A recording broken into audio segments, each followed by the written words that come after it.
Kelly. We have a lot to get to this morning, and joining me to discuss what's making the rounds today, NBC's own Craig Melvin and Stephanie Gosk, and co-host of PBS's In Principle, Amy Holmes. Morning, everybody. So, if you're a little tired today, you're not alone. It was a late night in Los Angeles. Last night's Emmy Awards made headlines politically and also for finally getting it right when it came to Best Actor in a Drama Series. NBC's Natalie Morales gets us all up to speed. Watch. Game of Thrones.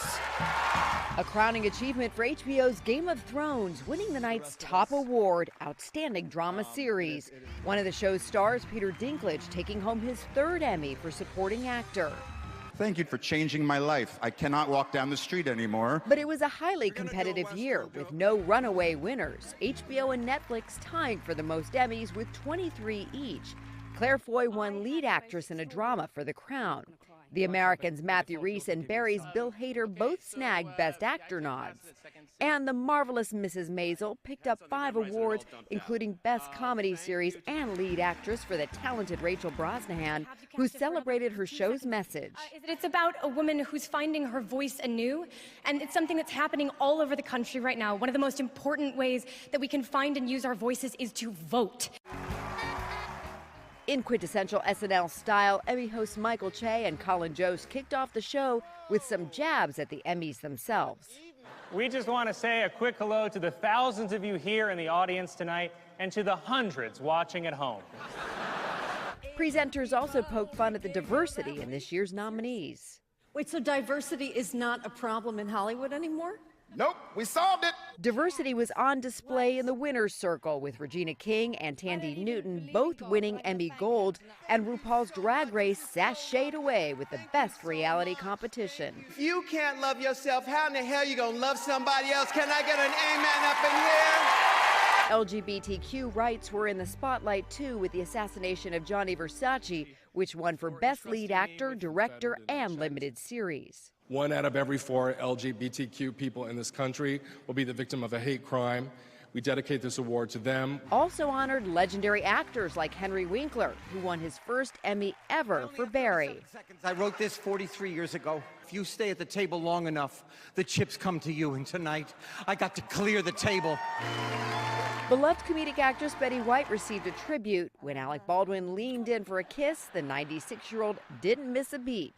You think I'm going to miss a chance when I get it?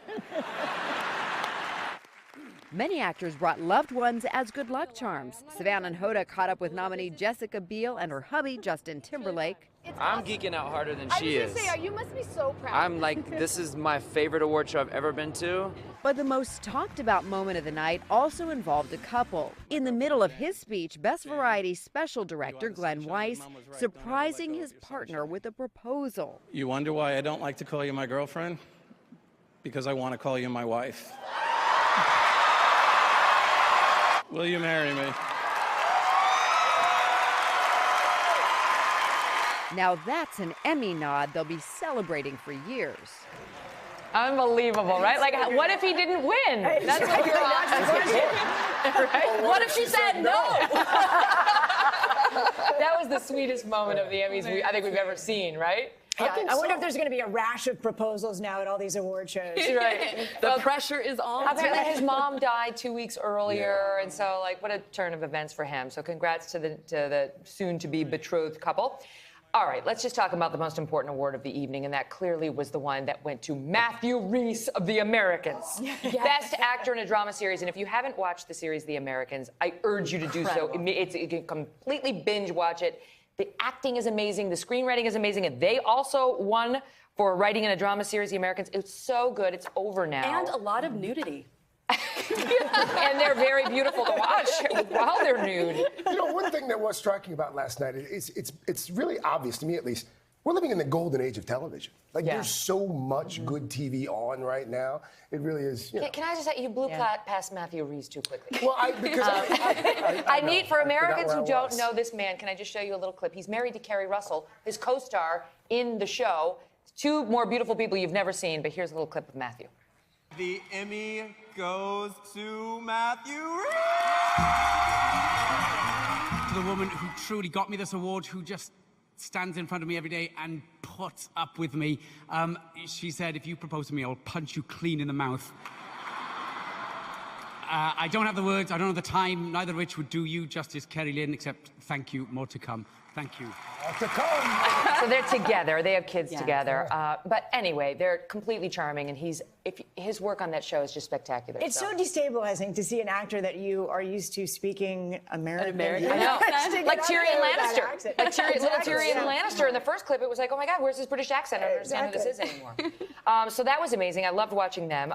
The proposal was great. And then there was a very funny moment. Does anybody watch The Marvelous Mrs. Maisel? I don't actually watch this, but it's by the woman who did Gilmore Girls. Oh. Yes. Amy Sherman Palladino, who's an amazing writer, and said she won the award. She got up and said, I'm going to have the most beautiful panic room ever back at home. I think it was a Trump reference. I'm not sure. But the Alex Borstein of that show got up there and won Best Supporting Actress and took a moment to make a speech on behalf of womankind, urging her fellow women to consider not squatting on the toilet seat and instead just plopping yourself right down so the rest of us don't have to deal with the mess. Oh, I missed that. It was hilarious. You know, I'm not sure I understand the logistics here. What is she talking about? She's, sit down. No one pees on top of the seat, Amy. You the get squatters ruin it for all of us. Oh. This has long been an issue. I thought you put the little paper on there. The paper just soaks up somebody else's urine. Are we actually talking about this on the Today Show? I'm telling you, she made a good point. We're talking about this on the Today Show. You're not. You got it easy.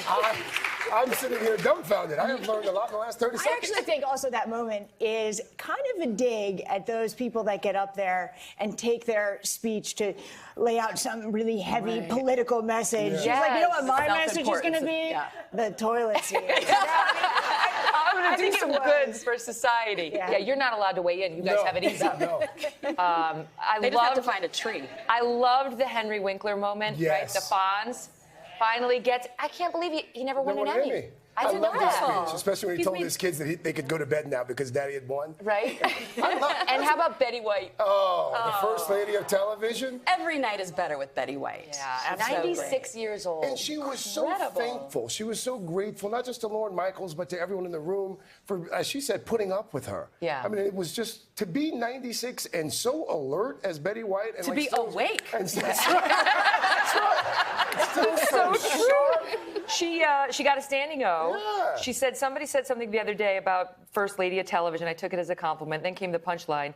And she said, and then I heard her talking to her daughter a little later, and she said, First Lady, she's that old. She was the first one, way back. Person on television. She's still so funny. And eight-time Emmy winner herself. Now it did get a little political. It got a little political here and there on the red carpet. There was the wife of one of the nominees who had a Stop Kavanaugh sort of tattoo painted on her arm and the Senate number, and then there was, there she is.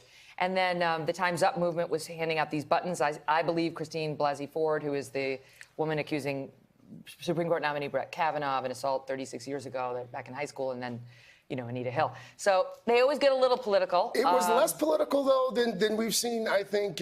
Like at the Oscars. Oh, yeah, far less political. And to their benefit, right, to avoid politics, for the reason you were just pointing out, like maybe just get up there and have fun and talk about toilet seats and acting. I think it's easier and more accessible for the audience that is watching. You're going to alienate some portion of the audience when you get political, but and let's remember it's being broadcast. The audience isn't just fellow entertainers in the audience; it's everyone at home watching TV. Those 200 people who just want to be entertained. It's also, it'd be refreshing since politics has managed to invade every other facet of our existence. It's exhausting. It's always nice to have a few hours where you can escape from it. It's funny, like some of the cable channels, you're watching the coverage about the flood last week, and it was like every 2 minutes they're mentioning Trump. It's like, we're watching a flood. Like, why are we talking about Trump? Yeah, we could talk about FEMA. We can even politicize hurricanes in this country. Anything in this country. All right, listen, our panel's sticking around.